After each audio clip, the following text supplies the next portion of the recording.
Ooh. Oh, hi, it's me, Dusty Ray Bottoms, and welcome to my closet. I'm taking you into my life and the fashions out of the closet. Oh.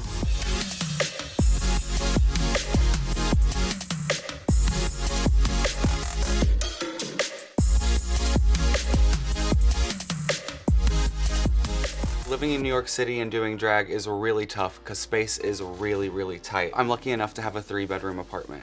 So I have a whole room for drag. I've got to be able to shove all of my drag away and work, keep it in one room, not look at it, and be able to just like relax. This is where I spend most of my time getting ready. Over here, when I do make some of my performance wear, I sit over here and use my sewing machine. It's really important to like find things that have a place and put them back there, or if you're a creative genius, organized piles of stuff. I have these cubes for my sewing, some of my props for my numbers, some of my merch. Don't call hoarders on me. Styled hair up here. This is like some really nice styled hair from Marco. One of the things that I can remember that inspired Dusty in the very beginning, I always had big, teased, huge hair. My hair was always huge. I have hair all here. I have hair all along that wall.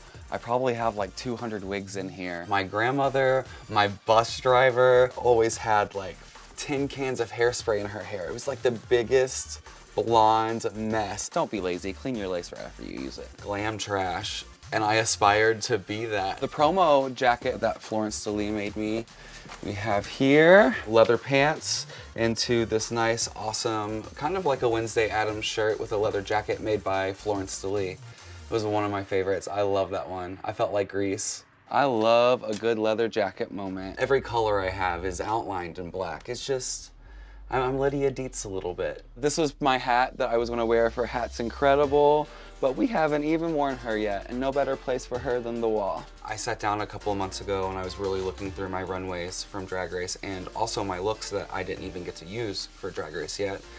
And I was talking to my fiance about it, and I was looking at these looks and I was like, you know, a part of me is really glad that I didn't show all of this on Drag Race. I was going to use this feather boa for my Denim and Diamonds look, and this is actually Britney Spears' feather boa from the Work Bitch photo. The actual one, yes, Work Bitch. I begged the designer for it and snagged it off of him. Now I will never part with it. There's a difference between just dressing as a drag queen and dressing in garb that really shows who you are and not just another drag queen. And I feel like a lot of the things that I brought necessarily didn't show who I was or who my true style is. And since Drag Race, I'm able to really dress how Dusty would present themselves in my style of clothing. I still have a piece of my entrance look. Actually, is this the whole entrance look? It is. My torn shirt. And then, funny story, here's the bottom that I wore. It was way harder than I thought it would be. I knew it was going to be hard, but getting there and it's just a machine, and it's. I was so shook my first week there that it was just like, where am I? I just felt like I was in a hurricane whirlwind and I didn't know which way was up. And then the time you come to, it's a little too late. You can see how it's completely busted in the back.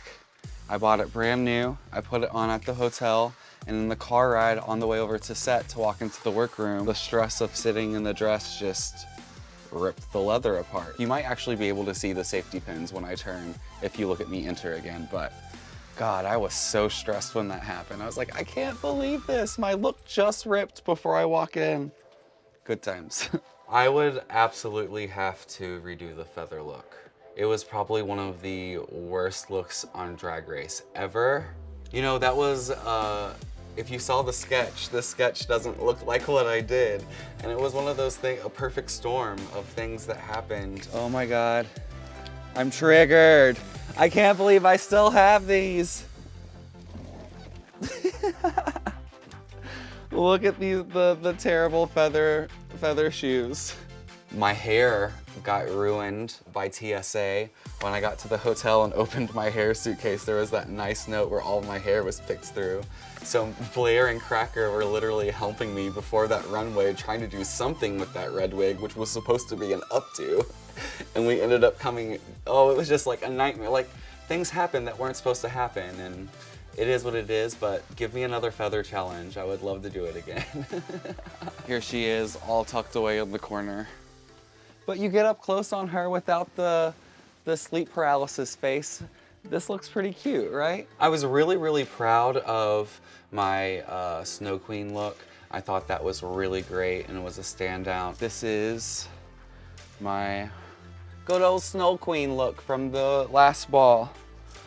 We haven't worn her in a second. Good to see some light again. I understand where the judges were coming from with my bikini look being overshadowed by my amazing hat. This is the hat that I wore with winter realness look. Unfortunately, the hat did outshine my bathing suit. Your hat being too glam and overshadowing your actual look can happen too, so it's important to make sure that everything goes together. I wore this one for the finale. This was with my half finale jacket that went down into the cage, mermaid gown, which was everything. I loved that look so much. I really, really, really wish I could have done the Denim and Diamonds challenge for our season. I had this really, really awesome denim look made by Mijing Wang from Project Runway. Look at her. Nice little jacket dress moment. It is so sickening. And then I spent like 30 hours stoning these white thigh highs. Completely with white Swarovskis. It was everything. I wish I could have worn it for the runway. Love it. So gorge. I had this awesome slur dress made that was nude. You've seen me and heard me talk about it a million times. And it had neon print. It was a amber rose nod. I had this piece that I was going to wear over my face, which was me naked as a boy in shame with all of the slurs. And then I had this beautiful rainbow hair that I was going to do. It was one thing I wish I could have shown. When Dusty's like not all said and done, but like I want to own my own venues and I want to be like the Cher to my venues and have a cast of girls and yeah, have venues across the country. That's like the end goal of all of this. This is from a legendary bar in Brooklyn called TNT that doesn't exist anymore. Me, Scarlet Envy, Thorgy Thor, a bunch of Ru girls came through there. It was an awesome spot. Before it closed, the last day of my show there, I took this from the basement because I thought it was hysterical to have to remember. My journey of what Dusty is has really changed a lot because of Drag Race. Drag Race has pushed me and allowed me to explore, and now it's easier for me to tell the story of being a drag queen, really. Well, all right guys, there you go. That was some stories about my looks, and I think you saw everything you had to see. It's time for me to get out of here and catch a flight, and it's time for you to go too. All right, bye. Do you want everything RuPaul's Drag Race at your fingertips? Then head over to YouTube now and subscribe to the RuPaul's Drag Race channel, and you will get all the episodes of everything you ever want, including brand new episodes of What You Packin'. Hi.